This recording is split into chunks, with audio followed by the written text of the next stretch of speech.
Detalye sa kissing issue ni na Dominic Roque at Sue Ramirez at mga reaction ni na Bea Alonzo at Javi Benitez.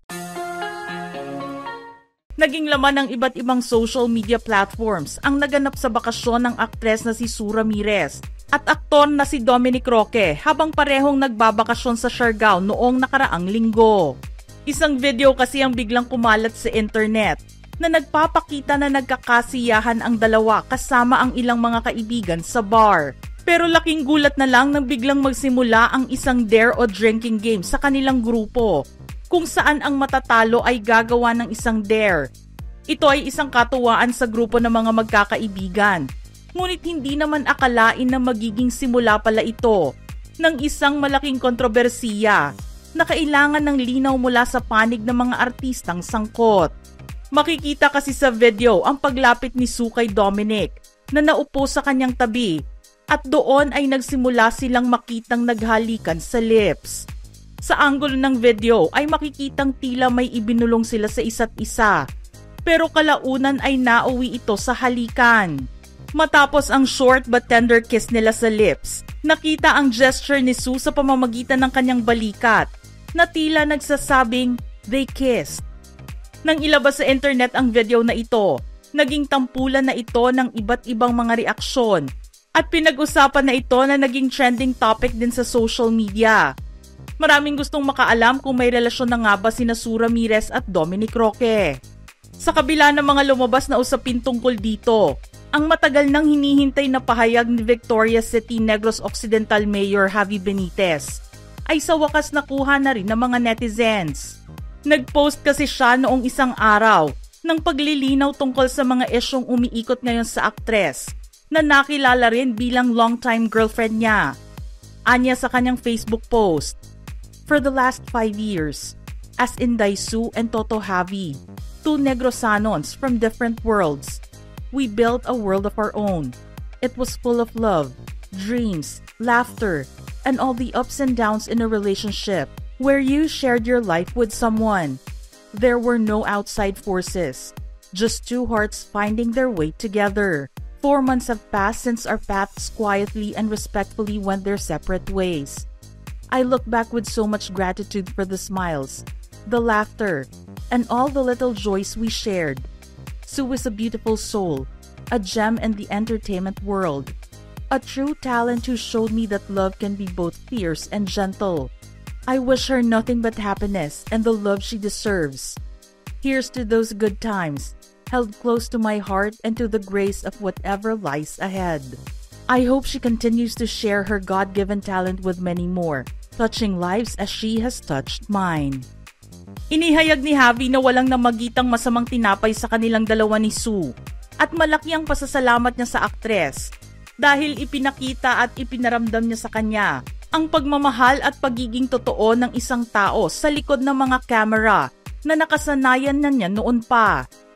Sa pahayag din niya nalaman na 4 na buwan na rin pala ang nakalilipas matapos ang kanilang breakup at ngayon nga ay legit na single na silang pareho. Hiling naman niya ang kaligayahan at pagmamahal na nararapat talagang maramdaman ni Sue sa susunod na lalaking papapasukin niya sa kanyang puso. Sa naging pahayag at pagbasag ni Javi sa kanyang katahimikan, lumalabas na mutual ang naging paghihiwalay nilang dalawa.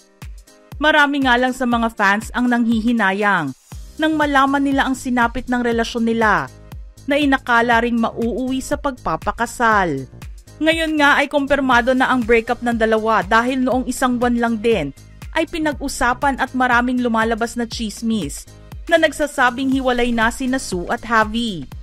Ilang blind items din ang nailabas na tumutukoy sa estado ng relasyon nilang dalawa. Pero walang narinig na pahayag mula sa magkabilang kampo. Pinagmulan din ng sari-saring kontrobersiya ang kanilang relasyon. At may ilan ang naglabas at nagsabing hindi umano boto ang mga magulang ni Javi kay Sue at hindi sila suportado sa pagkakaroon ng relasyon ng dalawa. Hindi man ibinahagi ni Javi ang rason ng kanilang hiwalayan ni Sue. Nalaman naman na pareho nilang napagkasunduan na tapusin ang kanilang 5 taong relasyon. Malungkot pero kailangan nila parehong mag-move on sa breakup na ito. Pero kung si Javi ay naglabas na ng kanyang pahayag sa hiwalayan nila ni Sue, Ang ex-fiancé naman ni Dominic Roque na si Bea Alonzo ay hinintay din na maglabas ng kanyang bersyon. Ngunit sa halip na isang pahayag ang kanyang ibahagi sa mga netizens, ilang glam photos ang ipinakita ni Bea sa mga post niya sa social media. Ang caption lang ng post ay click-click at sinamahan ng camera emoji. Makikita nga na very stunning si Bea sa naging pictorial niya, suot ang gold backless dress. Hindi naman malaman kung para ito sa isang endorsement shoot o para lang sa portfolio niya. Pero gayon pa man, maraming netizens ang nagsimulang magduda dahil tila nagkasunod ang posting niya sa lumabas na viral video ng kanyang ex-fiancé. Maaalala na matapos nilang ma-engage ni Dominic Roque noong July 2023, makalipas ang halos 3 taong relasyon.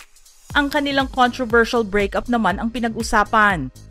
Marami rin ang nagulat sa paghihiwalay nilang dalawa dahil almost perfect na rin ang nakikitang samahan nilang dalawa. February 2024 nangyari ang paghihiwalay nila matapos na matanong sila pareho ng ilang beses kung kailan nila gagawin ang kanilang kasal. Nagkaroon ng magkaibang bersyon ang mga sagot nila sa interviews at doon pa lang ay nagduda na ang maraming tao na mukhang walang magaganap na kasalan sa pagitan nilang dalawa. Kung inyong matatandaan, sinabi ni Dom sa isang interview na hindi pa sila nakakapagdesisyon kung saan nila gagawin ang kasal. Pero inilabas at sinabi na nito kung sino sa kanilang mga kaibigan ang imbitado. Salungat naman ito sa naging sagot ni Bea sa ibang interview na inaming wala pang napagkakasunduan at wala pang plano para sa kanilang kasal. Dito na nagsimulang pag-usapan ng dalawa dahil mula noong ma-engage sila, walang nababalitaan tungkol sa wedding preparation o details ng kasal. Sa pagkakaalam din ng mga netizens, mutual ang naging desisyon nila na maghiwalay. Pero ayon kay Bea, hindi siya ang nakipaghiwalay.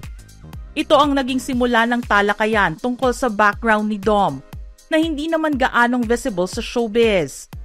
Kahit ang kanyang gender orientation ay na-question at naakusahan na involved sa ilang politiko. Hanggang sa lumabas ang balita tungkol sa pagdedemanda ni Dom at Bea sa dalawang showbiz reporters ng paninirang puri. Sa ngayon nga ay wala pang naririnig na pahayag mula kina Sue at Dominic patungkol sa viral kissing video nilang dalawa. Hindi pa man nagsasalita si Sue tungkol sa kontrobersiya. Tila very chill lang siya sa lahat ng nangyayari. Ilang very sexy photos nga ang nakita sa kanyang social media page na nagpapakita ng kanyang pagre-relax sa dagat ng Siargao. Suot ang very sexy swimsuit. Mga ka-showbiz peeps, gusto naming marinig ang inyong opinyon sa ating istorya ngayon. Send your thoughts in the comment section below.